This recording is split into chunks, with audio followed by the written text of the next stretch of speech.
but how does a brand and how does a company start defining and envisioning, and what's the process that they can actually execute to find that brand for themselves? Because for a number of companies I know that are listening to this can look at themselves in the mirror and say, we've got none of those standards. We have no base concept of how we're supposed to say things from a marketing standpoint, let alone vision and values inside this organization. You know, this is a big issue. This is a big discussion, and you can't jump into everything. But I mean, just from an outward-facing consumer orientation, how does a company start with defining its brand for consumption?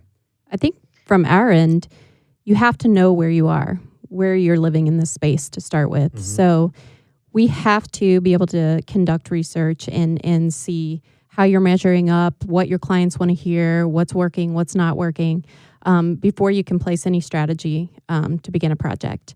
If we don't have those answers when we start, we're just grabbing at the wall at that point. So I think for us, it's research that starts the process, and then we move to making strategic decisions. And then once we implement those, you know, it's concrete for the brand. The brand begins to build itself and build value because we know what we have suggested is going to work. What do you think, Dana? Yep.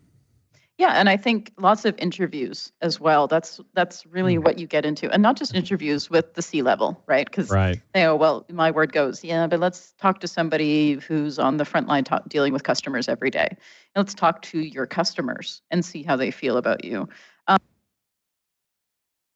Lost you. And let's talk about. Oh, did you? Yep. Let me know when I'm back. You're back. Do you hear me now? Yep. Okay, I'll start again. Go for it. Okay. Interviews are really key, a part of this process. And not just from the C-level, actually talking to the people who are on the front lines dealing with customers every single day. So going back to that Starbucks example, I don't just want to talk to the CEO and CMO of Starbucks. I want to talk to people who are behind the counter at Starbucks serving those drinks. And I want to talk to customers, not just the most devoted customers. I want to talk to them, but I want to talk to the casual customer as well and get a diversity of opinions. What does this company mean to you?